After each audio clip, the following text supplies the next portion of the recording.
कहानी का ये 34वां भाग देखने से पहले इसके पहले सभी भाग अवश्य ही देखें। अगले दिन सुबह ही अरिजीत ने धारा को फोन किया। हेलो धारा, उठ गई तुम? हाँ उठ गई हूँ, अब तो काफी देर हो गई, वो कोमल स्वर में बोली। अरिजीत गंभीर होकर बोला, अच्छा तो फोन क्यों नहीं किया तुमने? अब मैं भी फोन नहीं करूंगा। क्यों?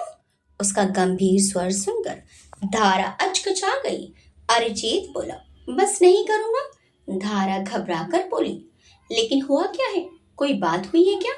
धारा को घबराया देखकर दूसरी तरफ अरिजीत जोर से हंस पड़ा और बोला, अरे फोन तो तब करूंगा जब तुम मुझसे दूर होंगी, और ऐसा मैं कभी होने नहीं दूंगा।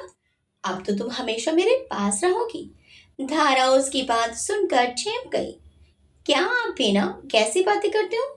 बाहर कोई आया था तो वो बोली, मैं फोन रख रही हूँ, बाहर कोई आया है। अरिजीत बोला, ओके चलो शाम को करता हूँ, डॉक्टर अब्दुल से पूछ लेना, किसी चीज की जरूरत हो तो फोन कर लेंगे। धारा बोली, जी ठीक है। अरिजीत शरारती अंदाज में बोला, कुछ और भी कहना था? वो शरारत के मूड में था। धारा ने असमंजस से पूछा, क्या? वो समझ नहीं पाई। समझो कहकर वो हंसा। धारा उसकी हंसी सुनकर नर्वस हो गई। मुझे नहीं सुनना। वो ज्यादा ही झिझक गई और फोन काट दिया। पारुल मामी किसी से कह रही थी, आजा अंदर चलिया, बहुत देर हो गई तुझे। पारुल मामी किसे इतने प्यार से बुला रही है ये देखने के लिए धारा ने जरा सा झांक कर देखा। धारा कहाँ है? आने वाला पूछ रहा था। पारुल मामी बोली, अंदर ही है, जेब से आई है। धारा को अब कोई लड़की बैग लिए नजर आ रही थी। वो घूमी तो उसका चेहरा दिखाई देने लगा। वो बनीता थी। केशव मामा तो यही कह रहे थे कि वो आ नहीं पाएगी क्योंकि उसे मुश्किल से ही छुट्टी मिल पाएगी। उसे देखकर धारा बाहर निकल आई। धारा, बनीता ने पुकार कर उसकी तरफ देखा। वो उसे ऊपर से नीचे तक देख रही थी। फिर वो अचरज के साथ बोली, तुम तो बहुत बदल गई हो। कहकर वो आगे बढ़ी। उसकी बात सुनकर धारा बस हल्के से मुस्कुरा दी। मामा के पूरे परिवार में बनीता ही थी जिसे उन दोनों भाई बहन से थोड़ी बहुत सहानुभूति थी, वरना उसकी दोनों बड़ी बहनों को तो कोई फर्क ही नहीं पड़ता था। पारुल बोली, अरे यूं ही आती ही बातों में लग गई, कुछ खा तो लेती। पारुल प्लेट भर कर ले आई। नीता अपनी माँ के हाथ में पकड़ी गई प्लेट देखकर बोली, ओहो माँ, माले मुफ्त, दिले बेरहम हो रहा है तुम्हारा तो। कहकर बनीता हंसने लगी। पारुल उसकी बात सुनकर चिढ़कर बोली, क्या बकवास कर रही है?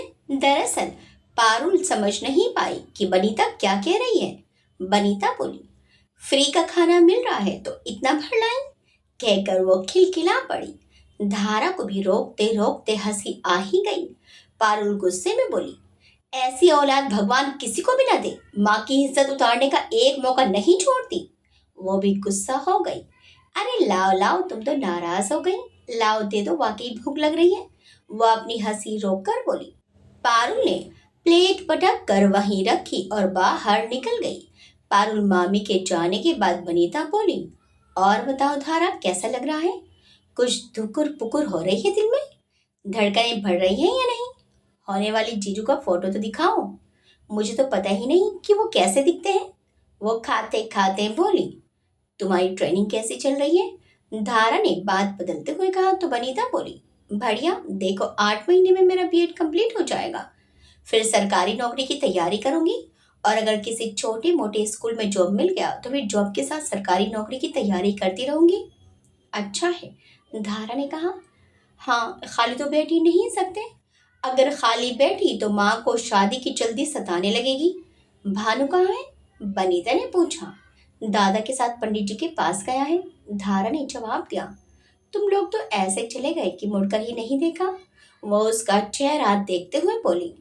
धारा के मुंह में ये सुनकर कड़वाहट खुल गई। कहना चाहती तो वो भी बहुत कुछ कह सकती थी, लेकिन उसने बस इतना ही कहा। वापस मुड़कर देखने की कोई वजह ही नहीं थी। बनीता बोली, हाँ सही कह रही हूँ, माँ के काम ऐसे ही है। इतनी बातों के बाद भला कौन आना चाहेगा? तुमने बहुत मेहनत की है। धारा बोली, हाँ मैंने एमबीए किया है। एमबीए कर लिया? उसने आश्चर्य से भवें ऊपर उठाई। हाँ, धार ने सीधे साधे स्वर में कहा। दीदी, भानु और डॉक्टर मृदुल अंदर चले आए। बनीता की नजर सबसे पहले उसी पर पड़ी। वो उसे देखकर आश्चर्य से बोली, अरे भानु, तू तो बहुत बड़ा हो गया। उसकी बात सुनकर भानु ने कोई प्रतिक्रिया व्यक्त नहीं की। उसने ना तो बनीता से नमस्ते की, ना ही उसे देखकर मुस्कुराया। दीदी, पूजा का सामान निकाल दो, पंडित जी मांग रहे हैं। वो धारा की तरफ देखता हुआ बोला तो बनीता का मुंह विवर्ण हो गया, लेकिन उसने कुछ कहा नहीं। धारा उठकर सामान देने लगी। भानु वैसे ही भावहीन चेहरा लिए खड़ा रहा। केशव मामा के परिवार के किसी भी सदस्य से उसे जरा सा भी लगाव नहीं रह गया था। उनके घर में जरा सी उम्र में उसने इतना सह लिया था कि उसका मन उनसे मिलने को भी नहीं करता था। इधर मून पैलेस की विशाल इमारत दुल्हन की तरह से सजी हुई थी। लंबी ऊंची दीवारों की पूरी लंबाई पर अनगिनत रोशनी की झालरें लटकी हुई थी। जगह जगह बड़े बड़े फूलों की सजावटी स्टैंड रखे हुए थे, जिनमें मनमोहक लैंप लगे हुए थे। विशालकाय गेट को फूलों से ढक दिया गया था। फूलों की लड़ियां नीचे तक लटक रही थी। हालांकि अरिजीत और धारा दोनों ही बहुत सादगी से शादी करना चाहते थे और आश्रम में उनका विवाह संस्कार होना भी साधारण रूप से था। लेकिन पवित्रा जी अपने बेटे और होने वाली बहू का स्वागत पूरी भव्यता से करना चाहती थी। मून पैलेस के सामने वाली सड़क के दूसरी तरफ अपनी लग्जरी कार में बैठे रिया होंठ भींचे जलती हुई आंखों से मून पैलेस की सजावट देख रही थी। जो आलीशान महल जैसा घर कभी उसका था, अब उसे उसमें घुसने तक की अनुमति नहीं थी। बस वो दूर से उसे देख सकती थी। रघुवीर सूर्यवंशी जी के आदेश के बाद अंदर खड़े गार्ड्स उसे अंदर नहीं जाने देंगे। पता नहीं आजकल उसे क्या हो गया था। अरिजीत को उस दिन देखकर वो आपे में नहीं रही थी। उसको अरिजीत से एक बार फिर प्यार होने लगा था। आजकल विधान की शक्ल देखते ही उसे नफरत होने लगी थी। उसे अपने मॉम डैड से भी चिढ़ हो गई थी। ऐसे भी माँ बाप किस काम के जो उसकी एक गलती माफ ना कर सके। खुद तो दौलत के ढेर पर बैठे हुए थे और उसे विधान के साथ सड़ने के लिए छोड़ दिया था। हर इंसान खुश है और बस उसी की खुशियों पर ग्रहण लग गया है। वो दो कौड़ी की नौकरानी अरिजीत के साथ शादी करने के सपने देख रही है, लेकिन अरिजीत पर सिर्फ उसका अधिकार है। मैं भी देखती हूँ कि उसका सपना कैसे पूरा होता है। अरिजीत को मैंने अपने लिए पसंद किया था और वो हमेशा मेरे ही पसंद रहेगा। धारा को तो मैं उसके आसपास भी नहीं फटकने दूंगी।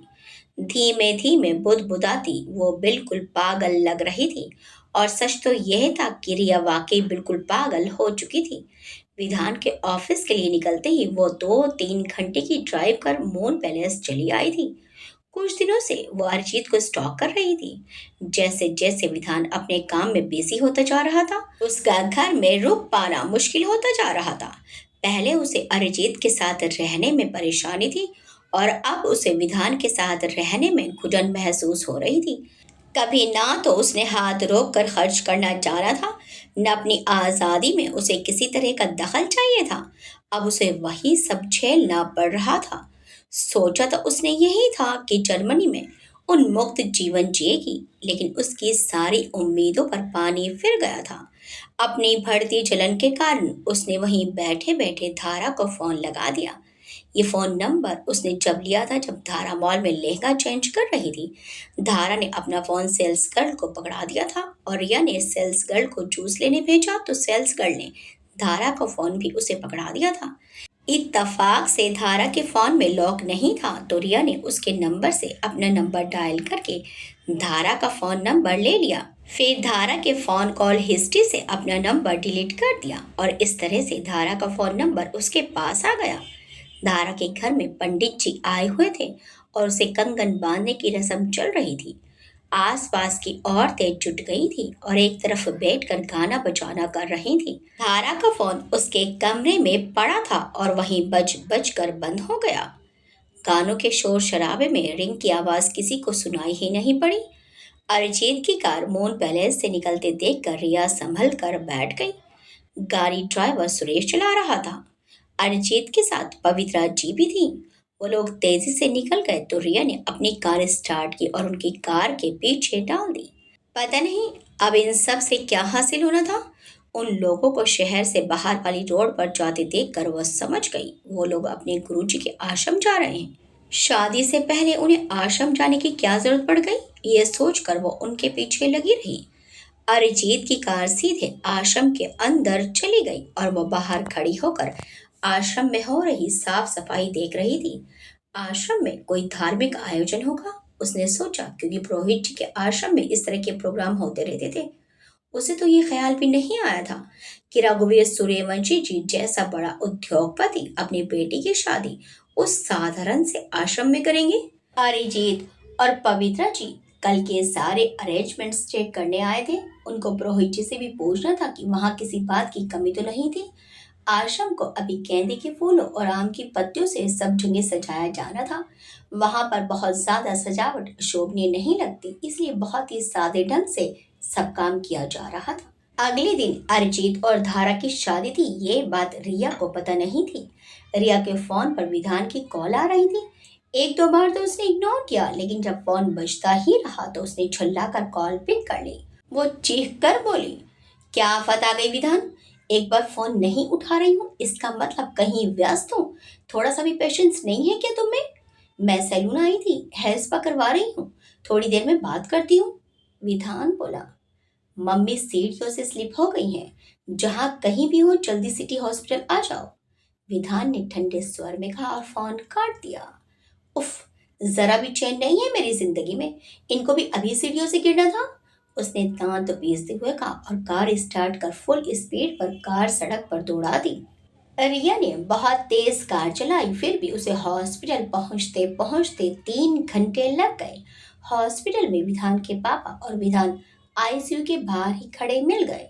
विधान के पापा ने उसे देखते ही वितृष्णा से मुंह फेर लिया। इकलौते बेटे की पसंद ना होती तो उसे किसी तरह अपने घर में घुसने नहीं देते, लेकिन मजबूरी है। वो बहुत अपसेट थे। विधान भी खामोश खड़ा उसे देखता रहा। वो विधान के पास जाकर खड़ी हो गई और बोली, कैसी है मम्मी? बहुत जल्दी पूछने का ख्याल आ गया, विधान के पापा ने मुंह सिकोड़ कर कहा। तो रिया के माथे की लकीरें गहरी हो गई, लेकिन उसने पलटकर उन्हें जवाब नहीं दिया। मैं सैलून में थी, बालों में कंडीशनर लगा रखा था, उसे निकालने में समय लग गया। वो विधान की तरफ देखते हुए बोली। अभी उसे विधान के साथ रहना था, इसीलिए उसके पापा के तेवर झेल रही थी। एक बार यहाँ से निकल जाऊं, फिर इन्हें भी इनकी औकात याद दिला दूंगी, वो मन ही मन सोच रही थी। विधान, ये यहाँ रुककर क्या करेगी, तुम दोनों घर चले जाओ, विधान के पापा ने अपना फोन स्क्रॉल करते रिया को देखकर कहा। तो विधान बोला, नहीं पापा, मैं आपको छोड़कर कहीं नहीं जा रहा, मैं यहीं रहूंगा। विधान के पापा बोले, क्यों परेशान हो रहे हो, मैं यहाँ हूं तो, तुम घर चले जाओ। विधान ने उनकी बात ना मानते हुए कहा, मैं रिया को भेज दे रहा हूँ, मैं यहीं हूँ, आप भी ज्यादा परेशान मत हो, मम्मी ठीक हो जाएंगी। फोन को गले लगाकर बोला, ठीक है तुम इसे घर भेज दो, मैं जरा डॉक्टर से पूछता हूँ कि कितना समय लगेगा, वो बोले और कहकर आगे बढ़ गए। उधर गांव में शाम ढले जब धारा अपने कमरे में आई तो उसने अपने फोन पर अननोन नंबर से 3 मिस्ड कॉल देखी। पता नहीं किसकी कॉल है, वह सोचते हुए फोन मिलाने ही जा रही थी कि बाहर से डॉक्टर मितुल ने किसी काम से उसे आवाज दे दी। थोड़ी देर बाद जब वो फिर अपने कमरे में आई तो बनीता भी उसके साथ चली आई।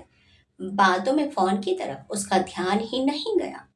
उधर मून पैलेस में बहुत गहमा गहमी मची हुई थी। कबीर की फैमिली तो पहले से ही आई हुई थी और आज कबीर भी आ गया था। मेहमानों की आवभगत में सारे नौकर ड्राइवर सब लोग जुटे हुए थे। हालांकि कबीर के परिवार में बहुत ही सीधे साधे सरल लोग थे, लेकिन पवित्रा जी ने उनके लिए अच्छा अरेंजमेंट कर रखा था। घर में कोई और रिश्तेदार या संबंधी नहीं आया था, क्योंकि पवित्रा जी ने ज्यादा किसी को बुलाया ही नहीं था। बाहर से भी रघुवीर साहब के मिलने वाले बड़े बड़े लोगों में से किसी को भी नहीं बुलाया गया था। अरिजीत अपने विवाह को पूरी तौर पर इंजॉय करना चाहता था। अपनी मनचाही जीवन संगनी धारा के साथ पहरे लेते हुए वो एक एक पल को महसूस करना चाहता था। इसलिए उसने किसी को भी बुलाने से मना कर दिया था। लोग चाहे कितने भी सुशिक्षित और सभ्य हों, परंतु दूसरों की जिंदगी पर कमेंट किए बिना रहते नहीं हैं। और वो नहीं चाहता था कि किसी दूसरे के अनर्गल कमेंट की वजह से धारा धारा के घर वालों का मन खराब हो। इधर मुंबई में डॉक्टर विकास 2 दिन से बहुत चुप चुप थे। उन्हें उनके दोस्त मितुल ने धारा के विवाह की ना तो तिथि बताई थी, ना ही विवाह में आने का निमंत्रण दिया था।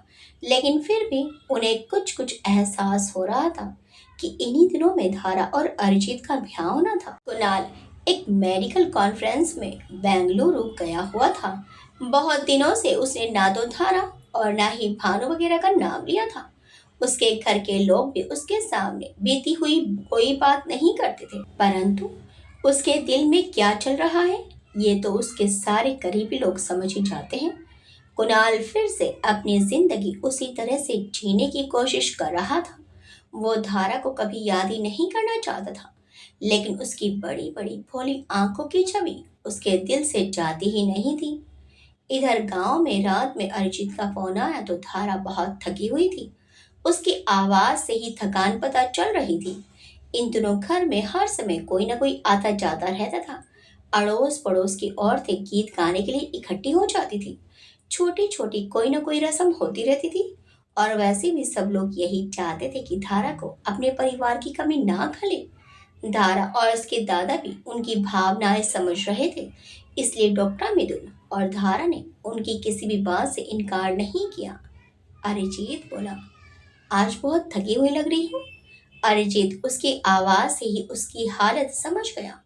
हम्म, उसने अपने पास सोई बनीता पर छिपी हुई नजर डालते हुए कहा, कोई है साथ में? अरिजीत ने जवाब दिया, ओके। सुबह तुम लोग किस समय तक निकलोगे?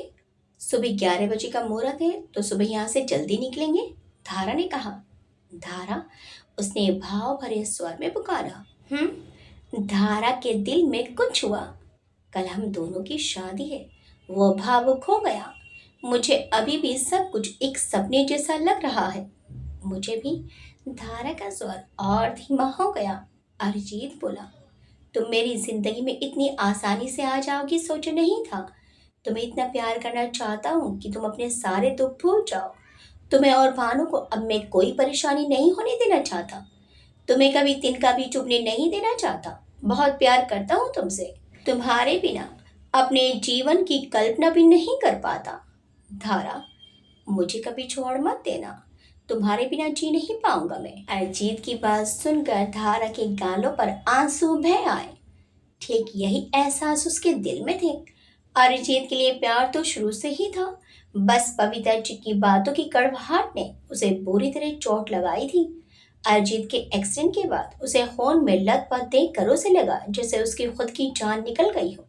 अरिजीत के साथ होने से उसे जिंदगी अच्छी लगने लगी है। वो अभी भी कभी कभी कुणाल को याद करती थी, लेकिन उसके लिए धारा के दिल में बहुत इज्जत है, प्यार नहीं। कभी कभी गिल्ट भी महसूस होता है कि उसको ऐसे छोड़ आई, लेकिन अरिजीत के बेशुमार प्यार ने उसे इतना विवश कर दिया कि वो उसके सिवा कुछ सोच ही नहीं पाती। धारा भावुक होकर बोली, ऐसी बातें क्यों कर रहे हैं? फिर वो तड़प कर बोली, मैं क्या आपके बिना रह सकती हूँ? मेरी सांसें ही आपका साथ है। आपको छोड़ने का तो मैं सोच भी नहीं सकती। मुझे नहीं पता कि जिंदगी में आपके बिना मैं क्या करूँगी, लेकिन अपनी आखिरी सांस भी आपको देखते हुए लेना चाहती हूँ। वो भावविह्वल होकर रो पड़ी। अरिजीत चुप रहकर उसकी सिसकियां सुनता रहा। बस धारा, आज के बाद मैं तुम्हारी आंखों में आंसू ना देखूं। तुम्हें हमेशा हंसते मुस्कुराते देखना है मुझे। धारा, उसने प्यार से पुकारा। अब चैन से सो जाओ। कल हमारे लिए बहुत बड़ा दिन है, तुम्हें आराम करना चाहिए। अपने को थकाना मत। Good night. उसका मन तो नहीं था, लेकिन फोन काट दिया। उसने अपने बाल समेटे और फोन एक तरफ रख कर लेटने लगी। तभी उसके फोन पर रिंग आने लगी। उसने जल्दी से फोन पिक कर लिया। रिंग की आवाज से बनीता की नींद खुल जाती। ये अरिजीत भी ना? हाँ बोलिए, उसने मन ही मन मुस्कुराते हुए धीमे से कहा। ओह, तो अरिजीत से बात चल रही थी तुम्हारी? वो रिया थी जिसने फोन किया था। रिया की आवाज से जलन साफ महसूस हो रही थी। धारा ने फोन कान पर से हटाकर नंबर चेक किया। वो वही नंबर था जिससे पहले भी दोपहर में 3 मिस्ड कॉल पड़ी हुई थी। क्या चाहती हो मुझसे? धारा ठंडे स्वर में बोली।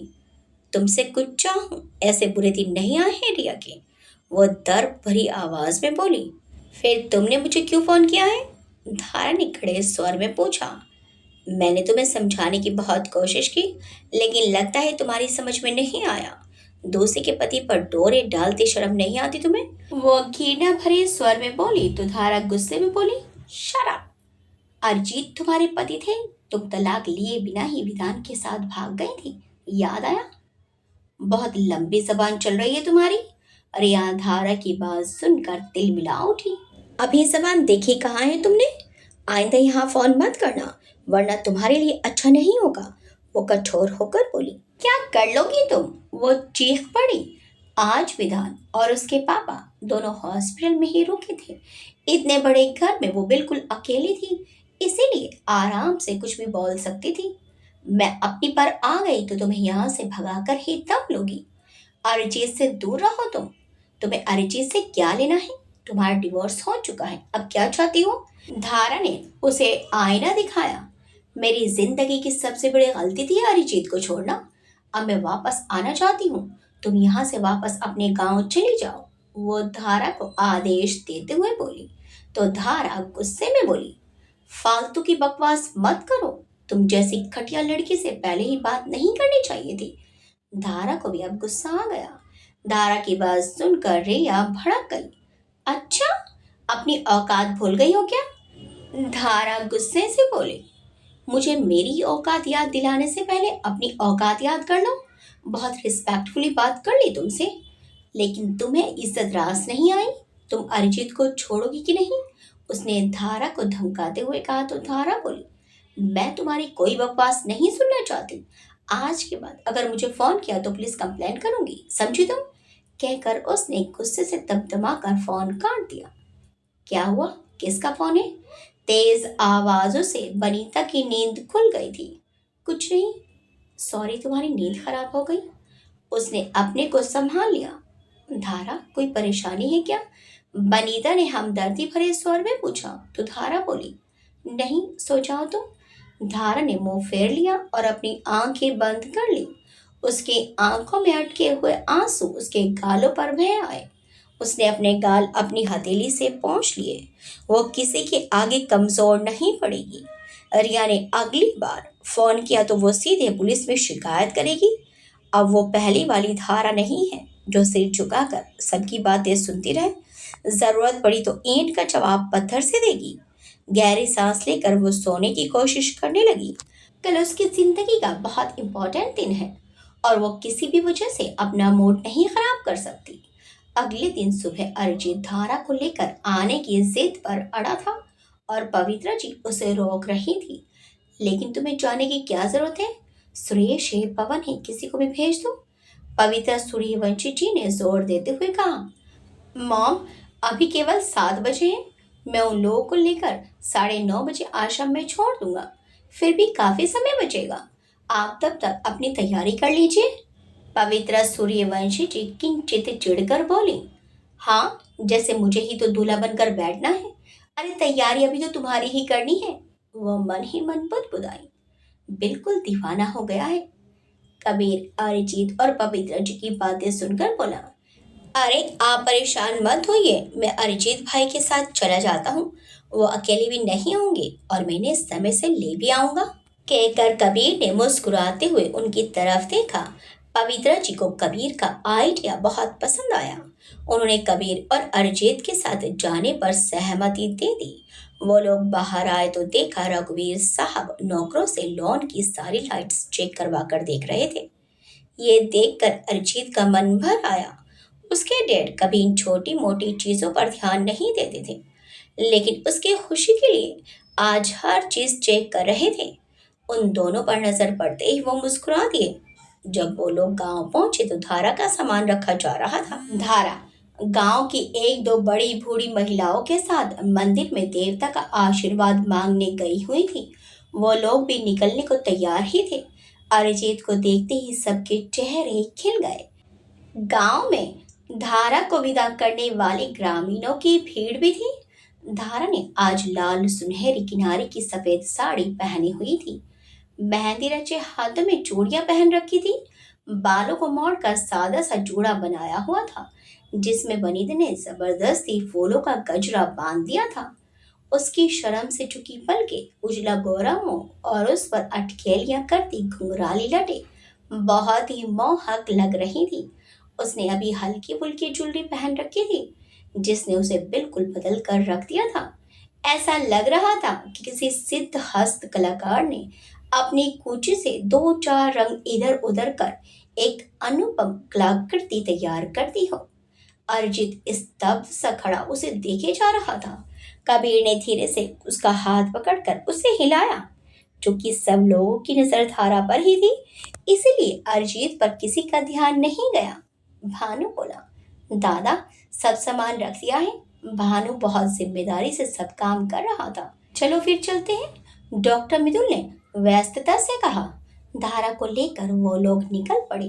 पीछे कई कारों की कतारें थी, जिनमें कुछ सरपंच जी और कुछ गांव के एक दो परिवार थे। केशव जी भी पारुल शंकर और वनीता के साथ पीछे चल रही कार में बैठे थे। पारुल आज विशेष रूप से सजी धजी थी, लेकिन वनीता पारुल के लाग कहने के बावजूद सादे ढंग से ही तैयार हुई थी। वो लोग सीधे आश्रम की तरफ निकल गए। आश्रम आज बहुत सुंदर ढंग से सजा हुआ था। केवल आम के पत्तों और गेंदे गुलाब के फूलों के इस्तेमाल से सारी सजावट की गई थी। फूलों की मनमोहक खुशबू सब तरफ फैली हुई थी। धारा को तैयार करने के लिए शहर की मशहूर मेकअप आर्टिस्ट को हायर किया गया था। पवित्रा जी ने वहीं आश्रम के एक कमरे में उनका अरेंजमेंट कर रखा था और वो होने वाली दुल्हन का इंतजार कर रही थी। धारा के अंदर आने पर मेकअप आर्टिस्ट की नजर जब धारा पर पड़ी तो वो उसे देख कर ही उछल पड़ी। Oh my god, you are so gorgeous! आपको तो गॉड ने ऑलरेडी सजाकर भेजा है, मेरे करने के लिए कुछ है ही नहीं, कहकर वो खुलकर हंस पड़ी। दारा अचरज से उसकी तरफ देखती रह गई तो मेकअप आर्टिस्ट बोली, oh, I am so sorry, you must be wondering how much she talks. धारा सरल स्वर में मुस्कुराती हुई बोली, मैं ऐसा कुछ नहीं सोच रही हूँ, आप प्लीज बैठ जाइए। आप ज्यादा कुछ मत करिएगा, बस आप ये भारी लहंगा पहनने में मेरी हेल्प कर दीजिएगा। मेकअप आर्टिस्ट बोली, आपको ज्यादा कुछ करने की जरूरत ही नहीं है, आप ऐसे ही इतनी प्यारी लग रही हैं। इससे ज्यादा तो मेकअप से भी मैं आपको सुंदर नहीं बना सकती। वाओ, आपकी स्किन नेचुरल इतनी पिंक और शाइनी है, कॉम्प्लेक्शन इतना फेयर है, कहकर उसने अपने दोनों हाथ अपने गालों पर रख लिए। बाहर से ड्राइवर धारा का बड़ा सा सूटकेस ले आया था। उसी में उसका लहंगा और बाकी सामान था। अभी तक धारा आराम से बात कर रही थी, लेकिन जैसे ही वो ब्यूटिशियन उसे दुल्हन के रूप में तैयार करने लगी, उसके दिल के एहसास अजीब होने लगे। उसका दिल तेजी से धड़कने लगा। दिल में ये ख्याल आ रहा था कि आज के बाद उसकी जिंदगी बदलने वाली है। एक तरफ तो खुशी भी बेशुमार थी, दूसरी तरफ आने वाले समय के बारे में सोचकर दिल अजीब हो रहा था। थोड़ी देर में अरिजीत भी अपने परिवार के साथ आश्रम में आ पहुंचा। कबीर उसके साथ ही था। अरिजीत के चेहरे की चमक आज देखने लायक थी। उसकी खुशी उसके चेहरे से झलक रही थी। क्रीम कलर की कीमती शेरवानी और वैसी ही पगड़ी और उस पर लगा डायमंड ब्रोच, गले में खानदानी तीन लड़ा हार उसके आकर्षक व्यक्तित्व को किसी राजा जैसी भंगिमा दे रहा था। पवित्रा जी ने चलते समय चुपके से एक काजल की बिंदी उसके कान के पीछे लगा दी। माँ होकर उन्हें ही जब अपना बेटा नजर लगने की हद तक खूबसूरत लग रहा था, तो दूसरे लोगों की कितनी नजर लगेगी उसे। सजे धजे आश्रम में रघुवीर साहब के भेजे लोग पहले ही सारी व्यवस्था संभाल चुके थे। सब लोग गाड़ियों से उतरकर उनके लिए निर्धारित कमरों में पहुंच गए। मुग्धा फौरन ही धारा से मिलने चली आना चाहती थी, लेकिन पवित्रा जी ने उसे रोक लिया। शुभ मुहूर्त थोड़ी देर में शुरू होने वाला था। वह कबीर की फैमिली को पुरोहित जी से मिलवाना चाहती थी, इसीलिए उन्होंने मुग्धा को भी अपने साथ चलने को कहा। वो बोली, अब धारा से मंडप में ही मिल लेना, कबीर के आई बाबा को भी बुला लो, गुरुजी फिर व्यस्त हो जाएंगे। मुग्धा बोली, ओके मॉम। और फिर मुग्धा कबीर के पेरेंट्स को बुलाने के लिए बाहर चली आई। अरिजीत से अब थोड़ी देर भी सहन नहीं हो रही थी। उसको इस तरह व्यग्र देखकर कबीर को बहुत मजे आ रहे थे। क्या बात है दूल्हे राजा, सब्र नहीं हो रहा है क्या? शुभ मुहूर्त तो हो जाने दो, उसने कहकर कटाक्ष किया। कितने दिनों से सब्र ही तो कर रहा हूँ, वो बेचैन सा बोला। लग रहा है बस अब जल्दी जल्दी सब कुछ निबट जाए। और धारा जल्दी से इनकी बाहों में आ जाए। कबीर को अरिजीत के मन की हालत के बारे में सोचते हुए हंसी आ गई। लेकिन अरिजीत मुग्धा का बड़ा भाई था और उनमें अभी इतनी घनिष्ठता भी नहीं थी, इसलिए चुप रह गया। पर उसको हंसते देखकर अरिजीत ने गहरी नजरों से उसे देखते हुए पूछा, क्या हुआ, हंसी क्यों आ रही है? नहीं कुछ नहीं, वो हड़बड़ा गया। पता नहीं कब उसकी हंसी उसके ख्यालों से निकलकर उसके होंठों तक आ पहुंची थी। चलिए भाई, गुरुजी बुला रहे हैं आपको, मुग्धा ने अंदर आते हुए कहा। अरिजीत उठ खड़ा हुआ। उसके जीवन की नई शुरुआत हो रही थी। उसे लग रहा था कि पहली बार वो शादी करने जा रहा है। ऐसा सब कुछ पहली बार हो रहा है जिसमें वो दिल से शामिल हो रहा है। फूलों के बने मंडप में सुंदर सी चौकी पर बैठते समय उसने देखा कि साथ वाली चौकी अभी खाली पड़ी हुई थी। धारा के आने से पहले गुरुजी ने पवित्र मंत्रों को पढ़ते हुए उससे कुछ पूजा करवाई। इतनी देर में भानु और बनीता धारा को लेकर चले आए। धारा के लरजते कदमों के साथ उसका दिल भी कांप रहा था। आज तो धारा पर नजर ही नहीं टिक रही थी। ब्यूटिशियन के सदे हाथों ने उसका कायाकल्प ही कर दिया था। उस पर पीच कलर के लहंगे का रंग उसकी गुलाबी रंगत के साथ घुल मिल गया था। बड़ी बड़ी आंखें काजल लगकर और लुभावनी लग रही थी। बाल बहुत ही सादे ढंग से ही बनाए गए थे, लेकिन उसमें लगे छोटे छोटे नग जुगनुओं से दमक रहे थे। पवित्रा जी बहुत सारे गहने लेकर आई थी, लेकिन धारा ने एक सादा सा सेट पहना था। वो भी उसके शरीर से लगकर अद्भुत लग रहा था। अरिजीत के पास बैठकर भी उसकी नजरें शर्म के बोझ से उठ नहीं सकी। वो नजरें झुकाए बैठी रही। आश्रम में अधिकतर हवन पूजा पाठ करने के लिए बहुत सारे आचार्य थे, लेकिन पुरोहित जी अरिजीत और धारा का विवाह संपन्न करवाने स्वयं बैठे थे। मंत्रोच्चार के बीच धारा और अरिजीत के फेरे निर्विघ्न संपन्न हो गए। जब अरिजीत ने अपनी अंगूठी से धारा की मांग भरी तो धारा के अब तक रुके आंसू गालों पर फिसल आए। सामने खड़ा एक और इंसान भी निशब्द रो रहा था। ये डॉक्टर मिदुल थे। धारा की जिंदगी के इतने खुशी भरे पलों को देखकर अपने आप उनकी आंखें भर आई थी। उस लड़की ने जो कुछ भी सहा था, उसके बाद डॉक्टर मिदुल उसको खुश रखने के लिए तमाम प्रयास करते रहे थे। आज उन्हें लग रहा था जैसे उनके दिल का बोझ हल्का हो गया हो। उन्होंने संतोष की गहरी सांस ली। इतना मुश्किल लगने वाला काम बहुत आसानी से पूरा हो गया था। कृतज्ञता से उनका रोम रोम पुकार उठा, हे भगवान, मेरी बेटी को हमेशा खुश रखना, उसे सुखी और सौभाग्यशाली रखना। कभी दुख की छाया भी उसे छूकर ना गुजरे। मन ही मन सोचते हुए वो अपनी आंखें पहुंच रहे थे कि भानु उनके पास आ खड़ा हुआ। उसने उन्हें अपने साथ लगा लिया। खुद उसका मन भी कच्चा हो रहा था। ये सही था कि वो दादा को अकेला नहीं छोड़ना चाहता था, लेकिन अपनी दीदी से अलग रह पाना भी उतना ही दुष्कर था। विवाह संपन्न होते ही पुरोहित जी का आशीर्वाद लेकर वो लोग सभी आश्रम वासियों को अपने हाथों से भोजन परोस कर खिलाने चले गए। ये पुरोहित जी का आदेश था कि वर वधू सभी लोगों को अपने हाथों से कुछ न कुछ जरूर परोसे। पहले सभी आश्रम वासियों को भोजन निपटते ही घर के सब लोग भी उसी तरह नीचे बैठकर खाना खा रहे थे। अरिजीत और धारा एक साथ बैठे थे। धारा के सामने खाना लगा हुआ था, लेकिन ऐसा लग रहा था कि जैसे उसकी भूख प्यास खत्म हो गई है। उसकी मांग में भरे सिंदूर ने उसके चेहरे को एक अनूठी आभा दे दी थी। पास में बैठे अरिजीत से ही उसे शर्म महसूस हो रही थी। अरिजीत ने अपने हाथ में एक ग्लास बनाकर उसकी तरफ बढ़ाया, लेकिन उसने आंख के इशारे से उसे मना कर दिया। सब लोग आस पास बैठे थे और ऐसे में वो अपनी नसें तक नहीं उठा पा रही थी। अरिजीत धीरे धीरे ग्रास बनाकर उसकी तरफ रखता जा रहा था और आंखों में आंखें डालकर खाने का आग्रह भी कर रहा था। सबका खाना पीना निपटते ही अरिजीत और धारा के हाथों से पवित्रा जी ने बहुत से उपहार जो वो आश्रम वासियों के लिए लाए थे वो दिलवाए। और फिर पुरोहित जी का आशीर्वाद लेकर वो लोग मून पैलेस लौट आए। इधर रिया अगले दिन बहुत देर तक सोती रह गई। विधान हॉस्पिटल से घर लौट कर आया तो वो बेखबर सो रही थी। उसे बहुत बुरा महसूस हुआ। वहां उसकी मम्मी दर्द से बेहाल तड़प रही थी और उनकी बहू चैन से घोड़े बेचकर सो रही थी। सास की परवाह तो वो क्या ही करती, उसे तो अपने पति की भी चिंता नहीं थी। पहली बार विधान को उससे नफरत सी हुई। उसके सुंदर चेहरे के पीछे बहुत बदसूरत दिल छुपा हुआ था। अपने अलावा उसे किसी की भी परवाह नहीं थी।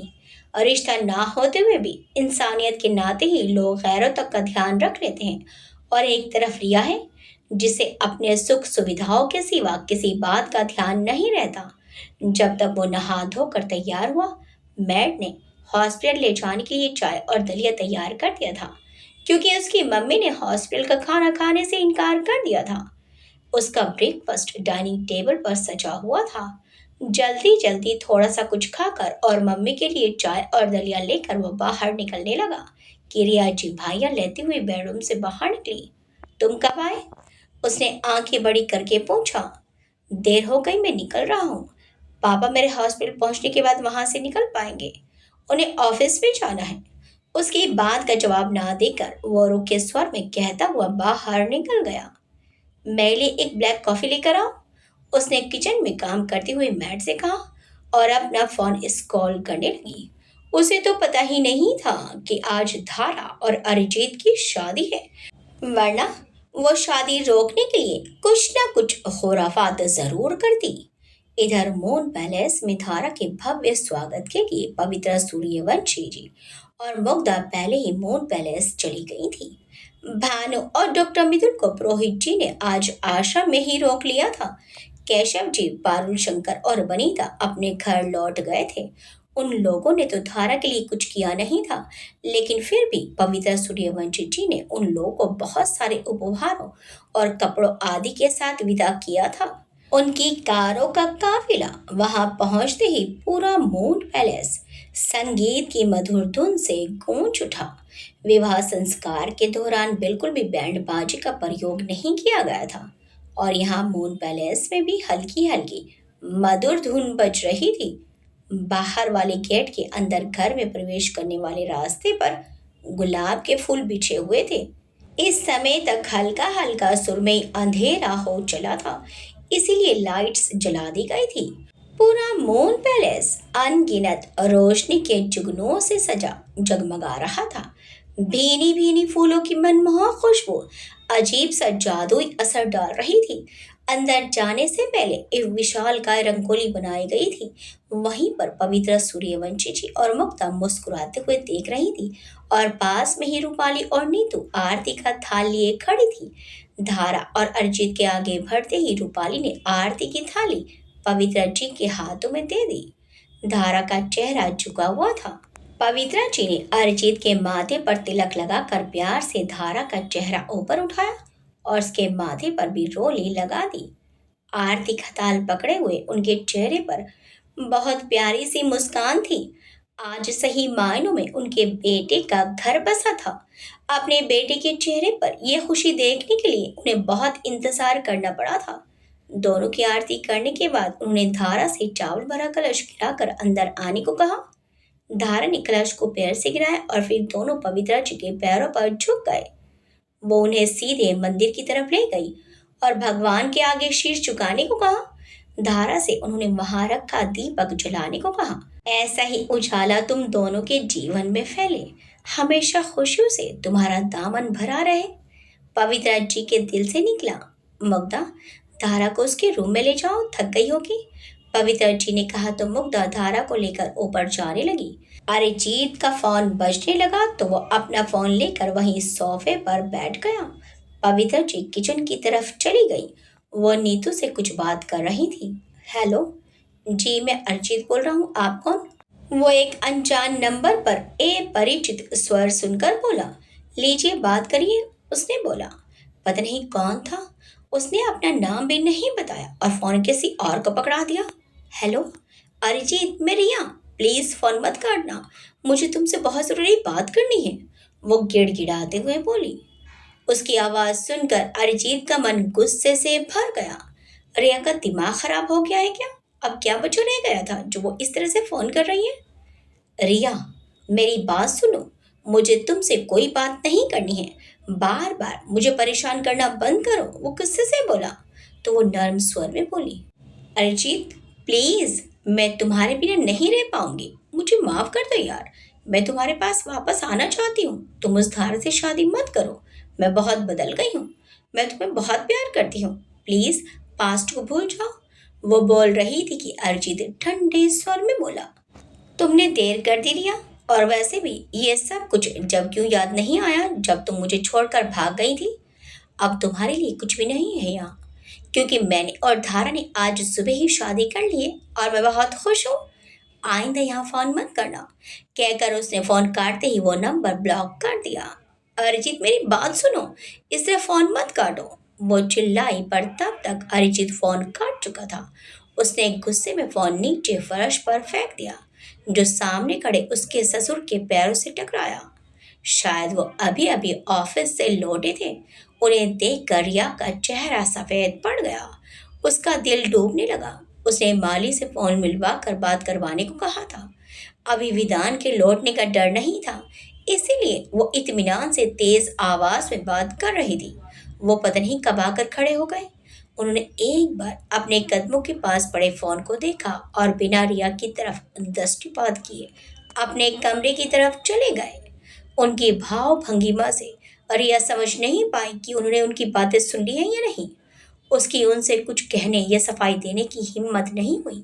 वैसे भी उसके ससुर उससे बात करना पसंद नहीं करते थे। वो उठी और अपने बेडरूम में जाकर बंद हो गई। अगर उन्होंने विधान से कुछ कहा तो वो क्या जवाब देगी, ये सोचकर वो बेचैनी से इधर उधर टहलने लगी। इधर अरिजीत आज किसी भी वजह से अपना मूड खराब नहीं करना चाहता था। आज उसके लिए बहुत बड़ा दिन था। कितने दिनों बाद उसकी जिंदगी में उसका मनचाहा साथी शामिल हुआ था, और वो भी सभी बड़ों के आशीर्वाद के साथ। शादी तो वो धारा से जब चाहे तब कर सकता था, लेकिन इस तरह से सब लोगों के बीच सबकी सहमति से शादी करने की बात ही कुछ और थी। उसके दिमाग में था कि इस रिया का कुछ करना पड़ेगा, क्योंकि एक दिन वो मून पैलेस में घुस आई और अब फोन करके परेशान कर रही है। कहीं धारा के सामने फिर से फोन आ गया तो वो भी परेशान हो जाएगी। लेकिन उसे तो पता ही नहीं था कि रिया धारा को फोन करके पहले ही बहुत परेशान कर चुके हैं। वो बाहर आकर थोड़ी देर गहरी गहरी सांसें लेता रहा, फिर अंदर चला आया।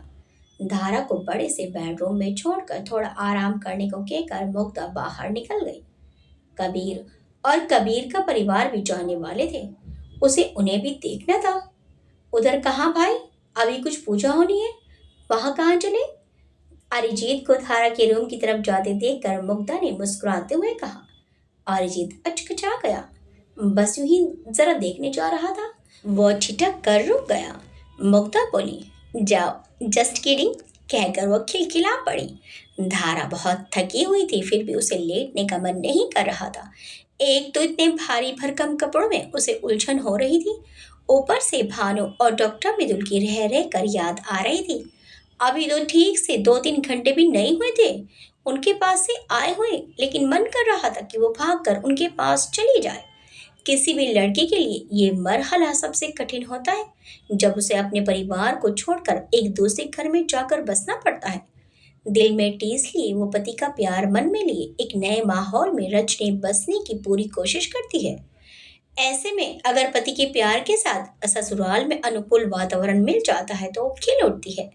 उसके पीछे मुग्धा 2-3 पीलो लगा गई थी। उसी से टेक लगाकर वो आंखें मूंदे बैठी हुई थी। अरिजीत जैसे ही अंदर आया उसकी आंखें खुल गई। नींद पूरी ना होने की वजह से आंखें गुलाबी हो गई थी, लेकिन उसका मुरझाया चेहरा खिल उठा। अरिजीत ने अंदर घुसकर दरवाजा बंद कर लिया और उसी दरवाजे से लगकर खड़ा होकर धारा को देखने लगा। थोड़ी थोड़ी क्लांत सी धारा मांग में से दूर पड़ते ही एकदम बदल सी गई थी। घुंघराली जिद्दी लटे जूड़े से बाहर निकल आई थी। भारी लहंगा और सच्ची जरी के भारी दुपट्टे की वजह से वो आराम से बैठ भी नहीं पा रही थी। अरिजीत की अपलक दृष्टि ने उसे अपने में और सिमटा दिया। संकोच से उसकी नजरें झुक गई। वो उसके कुछ बोलने का इंतजार कर रही थी। धारा, उसने भावभीन स्वर में पुकारा और पास आकर बैठ गया। धारा शर्म से कुछ बोल नहीं सकी। उसने एक बार नजरें उठाकर अरिजीत की तरफ देखा और फिर नजरें झुका ली। ऐसा लग रहा है कि कोई परी अपना रास्ता भटक कर मेरे रूम में चली आई हो, वो धीमे से बोला। धारा और ज्यादा अपने में सिमट गई थी। अरिजीत ने उसका चेहरा अपने दोनों हाथों में भर लिया। धारा कांप रही थी। उसने धारा के माथे को चूम लिया। सियर कर धारा उसके सीने में सिमट आई और अरिजीत ने परम संतोष से भरी गहरी सांस ली और धारा को प्यार से अपने से सटा लिया। इधर अरिजीत और धारा की शादी हो गई थी, जिसकी खबर कुणाल को नहीं थी। कुणाल बेंगलोर आया हुआ था। यहाँ उसकी कॉन्फ्रेंस 4 दिनों की थी, लेकिन बीच में ही एक सीनियर डॉक्टर के बीमार हो जाने की वजह से एक दिन पूरा खाली रह गया था। उसने सोचा वह अपना समय होटल में पड़े पड़े अपनी बुक्स पढ़कर ही निकाल देगा, लेकिन बहुत देर तक हाथ में पकड़े रहने पर भी पढ़ने में उसका मन नहीं लगा। थोड़ी देर बाहर ताज़ी हवा में घूम आने के लिए वो तैयार होकर अपने रूम से बाहर निकल आया। वो काफ़ी अच्छा होटल था। कुणाल अपने होटल से बाहर निकल ही रहा था कि पीछे से उसे किसी ने पुकारा। वो पीछे मुड़ा तो उसने देखा कि उसके साथ कॉन्फ्रेंस में आए उसके हम उम्र 2 युवा डॉक्टर उसकी तरफ देखकर मुस्कुरा रहे थे। सर, कुछ बात करनी थी आपसे, उनमें से एक आगे बढ़ आया। कुणाल बोला, जी बोलिए। वो डॉक्टर बोला, जी हम 8-10 लोगों ने बेंगलुरु एक्सप्लोर करने का सोचा है, आप आएंगे हमारे साथ? कुणाल बोला, नो सॉरी, नॉट इंटरेस्टेड। उसने सिर हिलाकर साफ मना कर दिया। तो वो डॉक्टर बोला, ओके सर कहकर वो दोनों निराश भाव से मुड़ने लगे। कुणाल को बुरा लगा। एकदम से मना नहीं करना चाहिए था, लेकिन वो क्या करता, उसका मन नहीं था। तभी दूसरा बंदा रुक कर फिर बोलने लगा, सर आइए ना, हम अभी अच्छा लगेगा, बस थोड़ा बहुत जो समय मिला है उसमें थोड़ी मस्ती कर लेंगे, वरना डॉक्टर्स का तो आप जानते ही हैं। कुणाल दुविधा में फंस गया। मन तो बिल्कुल नहीं था, लेकिन वो उन लोगों के साथ रोड भी नहीं होना चाहता था। 2 पल सोचने के बाद उसने सिर हिलाकर स्वीकृति जता दी। हे आइए ना सर, हम लोग हॉल में बैठकर अपना प्रोग्राम बना रहे हैं, कहाँ जाना है, क्या क्या देखना है। चलता हूँ, लेकिन पहले ये सर सर कहना बंद करिए। वो मुस्कुराकर बोला तो दोनों हंस पड़े। उनमें से एक डॉक्टर बोला, ओके सर। ओह सॉरी कहकर वो हंस पड़ा। आपने तो पहले भी घूम रखा होगा इधर। उनमें से एक पूछने लगा। कुणाल बोला, हाँ थोड़ा बहुत कहकर वो मुस्कुरा दिया। तो उनमें से एक बोला, मैं तो यूपी से हूँ, पहली बार इधर आया हूँ। मैं प्रतीक और ये विराज, ये हिमाचल से हैं। वो लोग हॉल में पड़े सोफे पर बैठे एक ग्रुप के पास पहुंच गए थे। सारे डॉक्टर्स अलग अलग प्रांतों से आए थे। कुणाल को मिलाकर 4 लड़कियां और 7 लड़के थे। आगे बढ़ते ही कुणाल चौंक गया। वहां एक लड़की बैठी थी जो दूर से धारा जैसी लग रही थी। उसने अपने मन में सोचा, क्या ये धारा है, लेकिन यहाँ कहाँ? फिर थोड़ा पास जाते ही उसे एहसास हो गया कि वो बस धारा से थोड़ा बहुत रिजेंबल कर रही थी।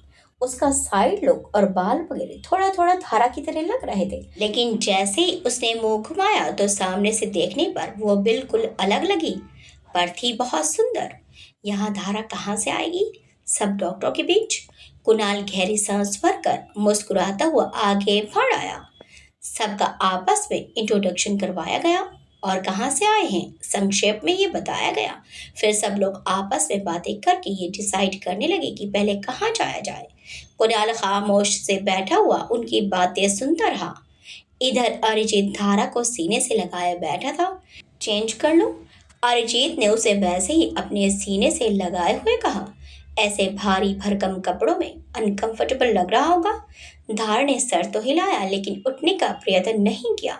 वो वैसे ही अरिजीत के सीने में मुंह छिपाए बैठी रही।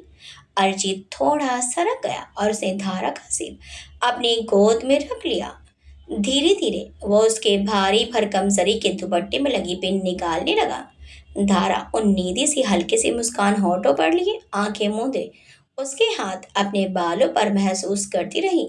दुपट्टा हटाने के बाद उसने देखा उसके बालों में लगे फूलों और उसके जूड़े में भी कम से कम 2 दर्जन हेयर पिन लगी हुई थी। वो बोला, ओह कितनी सारी पिन लगा दी हैं बालों में, तुम्हें लग तो नहीं रही है ये? उसने हल्के हाथों से एक एक करके उन्हें अलग रखना शुरू किया। पिनों का ढेर लग गया। जूड़ा खुलते ही धारा के घने घुंघराले बाल उसके चेहरे पर बिखर गए। अरिजीत मंत्र मुग्ध सा उसका लुभावना चेहरा देखता रहा। मन किया कि उसको प्यार से चूम ले, लेकिन उसकी मीठी मुस्कान देखकर उसने अपने मन को काबू में कर लिया। जहां इतना इंतजार कर लिया वहां थोड़ा समय और। वो गहरी सांस लेकर वैसे ही बैठा रहा जिससे धारा की नींद ना खुल पाए। वो हल्के से झुककर उसके पैरों की पायल को सही करने लगा कि उसके हिलने डुलने से धारा की नींद खुल गई। क्या कर रहे हैं? वो झट से उठकर बैठ गई। कुछ नहीं, कुछ भी तो नहीं। अरिजीत सीधा होकर बैठ गया। नींद खुल गई तुम्हारी? वो तनिक खेद जताते हुए बोला। उसकी बात सुनकर धारा अपने बाल समेटते हुए बोली, मैं सोई कहाँ थी, बस आपके पास थोड़ी देर बैठना चाहती थी। उसकी बात सुनकर अरिजीत खिलखिला उठा। पता नहीं कितनी देर से वो उसकी सीने से लिपटी सोती रही थी और अब कह रही थी कि वो सोई ही नहीं। उसने झुककर उसके गालों पर प्यार कर लिया। धारा के गाल दहक उठे। वह एकदम से लाल पड़ गई। वो हड़बड़ा कर उठी तो गिरते गिरते बची। अरिजीत ने फुर्ती से उसे थाम लिया। बाहर डोर पर दस्तक हो रही थी। कम इन, अरिजीत के कहते ही मुग्धा अंदर चली आई और बोली, अरे अभी तक आपने चेंज नहीं किया धारा भाभी? आ जाइए, मॉम डिनर के लिए नीचे बुला रही हैं, कहकर वो मुस्कुराई। इतनी जल्दी? अरिजीत ने कहा तो मुग्धा बोली, मतलब डिनर तैयार है, आप लोग थोड़ी देर में आ जाइएगा। मुग्धा, नीतू से कहना एक स्ट्रॉन्ग कॉफी दे जाए, मैं बस फ्रेश होकर आता हूँ। अरिजीत ने कहा तो मुग्धा धारा की तरफ मुड़ी और बोली, आप भी लोगी कॉफी? धारा ने इनकार में सिर हिला दिया। धारा भाभी, इधर आ जाओ ड्रेसिंग रूम में, मैं आपकी हेल्प कर दूं। मुग्धा ने पूछा तो अरिजीत जल्दी से बोला, मैं कर दूंगा। अरिजीत की बात सुनकर धारा ने झेपते हुए कहा, नहीं, मैं मुग्धा की हेल्प ले लूंगी। मुग्धा अर्थपूर्ण ढंग से हंस पड़ी तो अरिजीत भी झेप गया।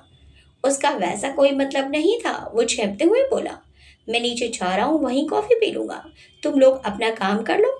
वो गड़बड़ा गया था। उसके बेडरूम से बाहर निकलते ही मुग्धा और धारा हंस पड़ी।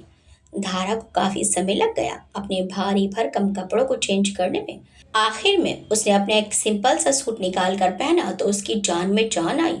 धारा का मन कर रहा था कि वो अभी भानु और डॉक्टर मिदुल को फोन करके उनका हाल चाल पूछ ले, लेकिन मुग्धा लगातार बातों में लगी हुई थी, इसलिए उसे समय ही नहीं मिला। अरिजीत के ऊपर आते ही वो धारा को लेकर नीचे चली आई। नीचे आते ही वो चमत्कृत हो गई। लिविंग रूम में डॉक्टर मिदुल और भानु बैठे हुए रघुवीर साहब से बातें कर रहे थे। रात में डिनर के लिए पवित्रा सूर्यवंशी जी ने भानु और डॉक्टर मिदुल को भी इनवाइट कर लिया था, लेकिन ये बात उन्होंने धारा और अरिजीत को नहीं बताई थी। भानु तेज तेज चलता हुआ आया और ऐसे धारा के गले से लिपट गया जैसे कितने दिनों का बिछड़ा हुआ हो। डॉक्टर मिदुल भी उसे देखते ही अपनी बातें रोक कर खिली आंखों से उसे ही देख रहे थे। धारा भानु का हाथ पकड़कर डॉक्टर साहब के पास पहुंची और उनके गले लग गई। शादी चाहे घर वालों की पसंद से हो या फिर अपनी पसंद से, लेकिन अपने परिवार से अलग होना वाकई बहुत बुरा लगता है। धारा भी इस समय यही सब कुछ फील कर रही थी। उधर 2-3 दिन तो रस्मों में बीत गए। जिस दिन भानु और डॉक्टर मिदुल वापस जाने लगे तो धारा का रो रो कर बुरा हाल हो गया। अरिजीत तो भानु को छोड़ना ही नहीं चाहता था, लेकिन भानु ने अपनी पढ़ाई का बहाना बनाकर रुकने से मना कर दिया। पर धारा से दूर जाना उसे भी बहुत बुरा लग रहा था। वो लोग जब उन्हें एयरपोर्ट तक छोड़कर लौटे तो धारा सीधे ऊपर जाकर अपने बेड पर पड़ गई। अरिजीत भी बेचैन सा उसके पीछे चला आया। क्यों इतना परेशान हो रही हो? वो परेशान होकर बोला। धारा चुप होकर ऐसे ही लेटी रही। उसकी आंखों में आंसू थे। अच्छा, अभी हम लोग कहीं घूमने जाएंगे तो तुम्हें उनसे मिलवा लाऊंगा, वो प्यार से बोला तो धारा चौंक कर बोली, सच में? तारा भीगी आंखें लिए पलट गई। तो अरिजीत बोला, सच में? अब चलो आंसू साफ कर लो अपने। थोड़े दिन की बात है, एक बार भानु के फाइनल एग्जाम्स हो जाए तो दादा और भानु को अपने पास ही ले आएंगे, उसने धारा को आश्वस्त करते हुए कहा। अरिजीत की बात सुनकर धारा भीगी आंखें लिए मुस्कुरा दी। इधर रिया इस समय अंगारों पर लौट रही थी। उसे तो विश्वास ही नहीं हो रहा था कि अरिजीत ने धारा से शादी कर ली। अरिजीत को तो छोड़ो, लेकिन पवित्र सूर्यवंशी जी ने कैसे उस लो क्लास लड़की को अपने घर की बहू बनाने का सोचा। अभी उसे समय नहीं मिल पा रहा था कि वो मून पैलेस जाकर देख सकती, क्योंकि विधान अपनी मम्मी की वजह से ऑफिस नहीं जा रहा था। वो घर पर आ गई थी, लेकिन अभी भी बेड पर ही थी।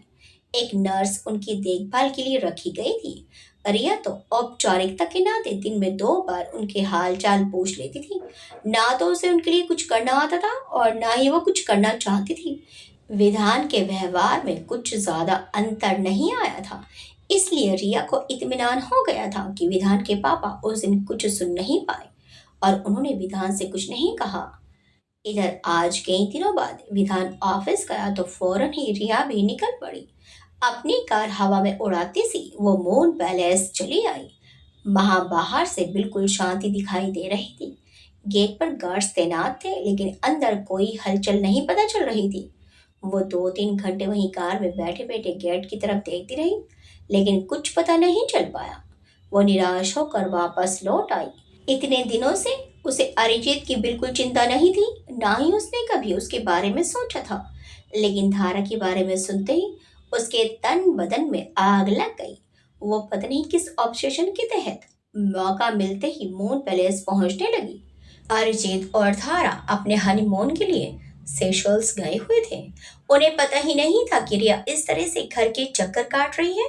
लेकिन गेट पर खड़े एक गार्ड ने नोटिस किया कि रोज वही सेम कार अधिकतर 2-3 दिन में एक बार आकर 2-2, 3-3 घंटे रोड की दूसरी साइड खड़ी रहती है और उसके शीशे बंद रहते हैं। उसने उस कार में से ना तो किसी को उतरते देखा, ना ही सवार होते। उसने अपने साथी गार्ड को भी बताया, लेकिन कोई वजह ऐसी नहीं थी कि साहब लोगों को बताने की जरूरत पड़ती। अगर कोई अपनी कार वहां खड़ी भी कर देता है तो उन्हें ये बात इतनी महत्वपूर्ण नहीं लगी कि मालिकों को बताया जाए। बस यही गलती उन दोनों गार्ड्स ने कर दी। अगर समय रहते वो लोग अरिजीत या रघुवीर साहब को इस बारे में बता देते तो शायद वो सब कुछ नहीं होता जो आने वाले समय में होने वाला था। रिया अपने पागलपन में ऐसा कुछ कर देगी, ये तो किसी ने सपने में भी नहीं सोचा था। आगे क्या होगा? रिया ऐसा क्या करने वाली है कि सब कुछ बिखर जाएगा? रघुवीर साहब आगे क्या करेंगे? क्या कुणाल के जीवन में भी कोई आने वाला है? क्या कुणाल अब आगे बढ़ जाएगा? विधान को रिया के इस पागलपन के बारे में कैसे पता चलेगा? देखिए इस कहानी के अगले भाग में। आपको ये कहानी कैसी लगी हमें कमेंट्स करके जरूर बताइएगा। वीडियो अच्छी लगी तो वीडियो को लाइक शेयर सब्सक्राइब करना मत भूलिएगा। मिलते हैं इस कहानी के अगले भाग में। Till then bye bye.